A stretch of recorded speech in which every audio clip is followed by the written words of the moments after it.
Laika B. Manalon, BSF3 Block 1. This is the introduction of our group topic, induced spawning and cryopreservation. First is, what is induced spawning? Spawn is the egg and sperm released or deposited into water by aquatic animals. The process of spawning typically involves females releasing ova or unfertilized eggs into the water, often in large quantities, while male is simultaneously or sequentially release spermatozoa or milk to fertilize the eggs. Induced spawning is one of the common methods to stimulate ovulation of the fish in hatchery.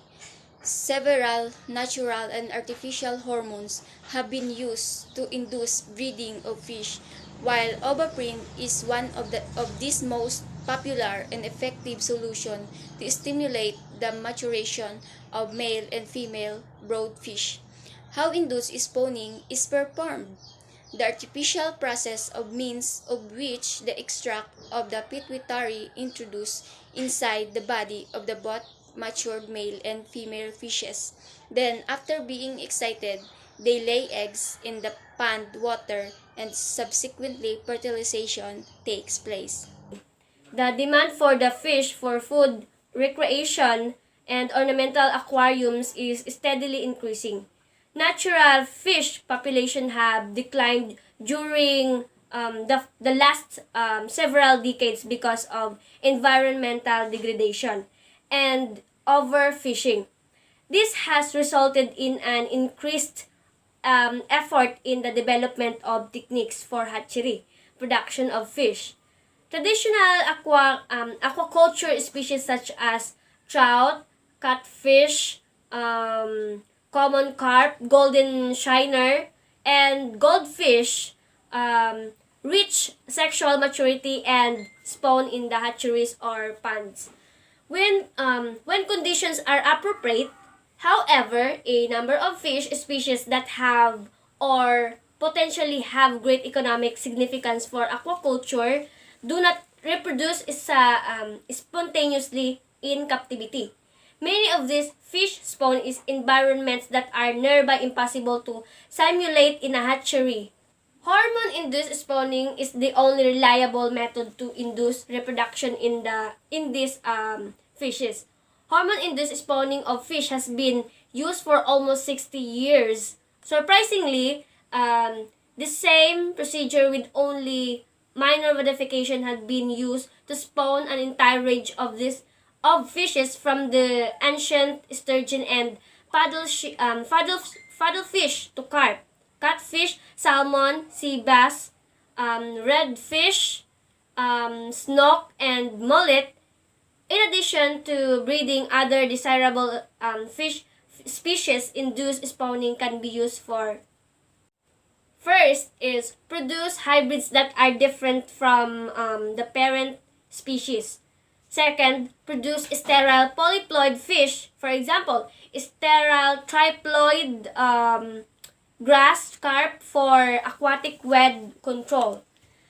Third is synchronized reproduction of large numbers of fish for simultaneously spawning, thereby simplifying production and marketing of the fish.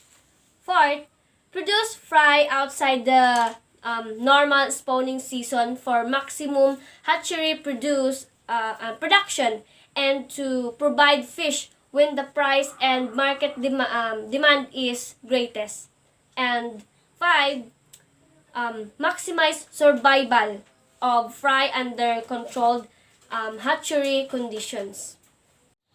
Cryopreservation or cryoconservation is a process where organelles, cells, tissues, extracellular matrix, organs, or any other biological construct susceptible to damage caused by unregulated chemical kinetics are preserved by cooling to very low temperatures, typically to 80 degrees Celsius, using solid carbon dioxide, or 196 degrees Celsius using liquid nitrogen. At low enough temperatures, Any enzymatic or chemical activity which might cause damage to the biological materials in question is effectively stopped. Cryopreservation methods seeks to reach temperature without causing additional damage caused by the formation of ice crystal during freezing. Traditional cryopreservation has relied on coating the materials to be frozen with a class of molecules termed cryoprotectants. New methods are being investigated due to the inherent toxicity of many cryoprotectants. Cryoconservation of animal genetics resources is done with the intention of conservation of the breed. Cryopreservation in aquatic species in general has been constrained to research activities for more than 60 years, although the need for application and commercialization pathway has become clear. The lack of comprehensive quality assurance and quality control program has impeded the progress of the field, delaying the establishment of germplasm repositories and commercial-scale applications. In this review, we focus on the opportunities for standardization and the practices involved in the four main stages of the cryopreservation process. First, the cryopreservation process, source, housing, and conditioning of the fish. Second, sample collection and preparation.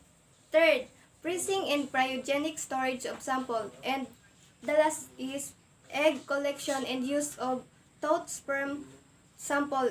In addition, we introduce some key factors that would assist the transition to commercial scale, high throughput application. Cryopreservation is a long-term storage technique with very low temperatures to preserve the structurally intact living cells and tissues for extended period of time at relatively low cost. Cryopreservation is to preserve and store the viable biological samples in a frozen state over extended periods of time. A very important part of research in cryopreservation is to reveal the underlying physical and biological responses of the cell and cause of cryoinjury, especially to those associated with the phase change of water in extracellular and intracellular environments in Mazor 1984. From the original slow cooling study, another cryopreservation approach has moved to easier and more efficient technique, vitrification. Cryoprotective agent has to gain access to all the parts of the system. Cryopreservation considers the effects of freezing and thawing. Therefore, the diffusion and osmosis processes have important effects during the introduction of cryoprotective agents. The addition of removal of cryoprotectants, the cooling process, and during thawing, these phenomena are amenable to the experimental design and analysis. Thus, reliable methods can be developed for preserving a very wide range of cells and some tissues. The methods have found widespread application in biology, biomedical technology, and conservation.